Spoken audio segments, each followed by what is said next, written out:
Joining us now, Senator Lindsey Graham, who sits on the Judiciary and Armed Services Committee. He is also the chair of the Crime and Terrorism Subcommittee, which is conducting its own Russia probe. Senator, good to have you here this evening.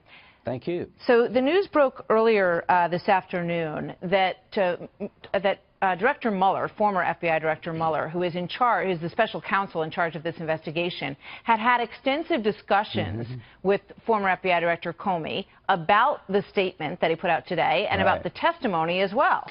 Right. So what do you make of that? What do you make of that connection and those discussions? Well, I've been a prosecutor, a defense attorney, and a military judge, and I can tell you what that means. That means in the minds of Special Counsel Mueller, there is no obstruction of justice case to be made, because if he felt like he had a case, he wouldn't let Comey, his chief and only witness, go out in public and get beat up. So I'm convinced that Mueller's looked at the facts, said, yeah, go on and tell your side of the story, but if he really believed there was an obstruction of justice case to be made against the president, he wouldn't let his star and only witness go out and be beat up. I mean, this special counsel investigation has barely gotten underway. So you're saying that the fact that he let him go out there at all, and we do know that Robert Mueller cleared, was the word, cleared James Comey to go out and talk, that you think he's already reached a conclusion that there's no crime here? And do you mean with regard to the president or overall? Obstruction of justice. Well, there's only one witness, that's Comey. And what Comey and I think Mueller has concluded, I don't have an obstruction of justice case here. If I believe every word of what Comey said, it doesn't rise to the level of obstruction of justice. What prosecutor in their right mind would allow their star witness to go out before the Senate panel of 20 senators and get beat up if you really believe you had a case?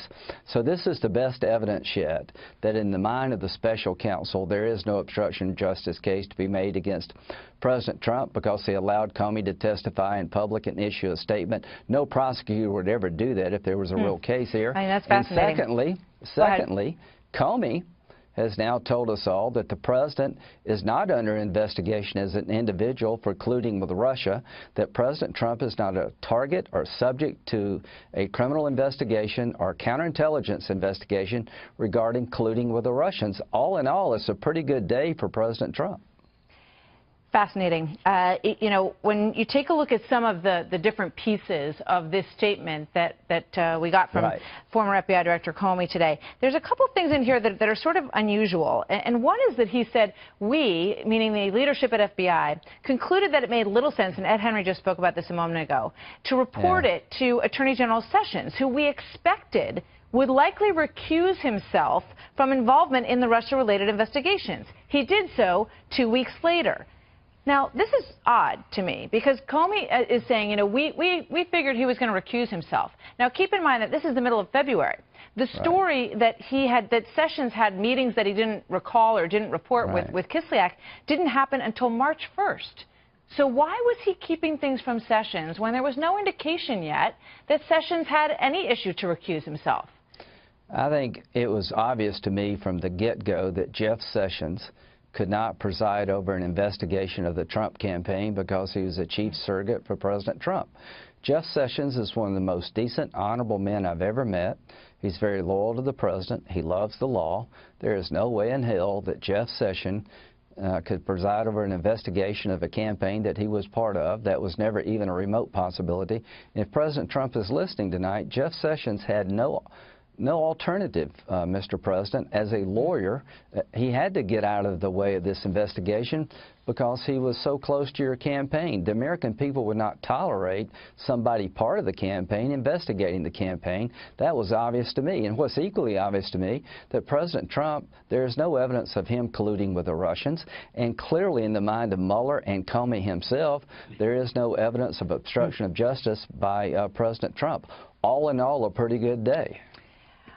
So I take from that you're basically sending a message to President Trump, and you're asking him to back off any tensions that he may have with Attorney General Sessions and allow him to continue in his job? I think he's one of the most decent people I've met. He had no legal choice.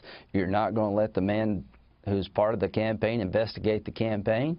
I think that Mueller is going to take this wherever it goes. I think the president is frustrated because he knows he didn't do anything. I made a joke, but it's half jokingly, that the president has a hard time colluding with his staff, so I don't think he colluded with the Russians. Just give this thing the time you need, Mr. President. Stop tweeting. There's a system that's going to work, and I promise you this, Mr. President, you're going to be treated fairly in our committee, and I think this is a good day for you because, one, we now have it public that you're not a subject, a target to an investigation regarding colluding with the Russians, and to any lawyer with a half a brain, they wouldn't let Comey testify if there was a really obstruction of justice case to be made because you wouldn't let your star witness go out in public. Now, what the president's got to do is just focus on infrastructure, focus on cutting taxes, and I'm going to promise the whole country that I'm not going to stand in the way of this investigation. I'm going to make sure the president treated fairly, but we're going to go down the road of did the Department of Justice and the DNC collude with each other to stop the Clinton email investigation. So that's another issue that we're going to talk about in a moment as well. Senator Lindsey Graham, always good to see you. Thank you so much, sir. Good to have you here. Thank you.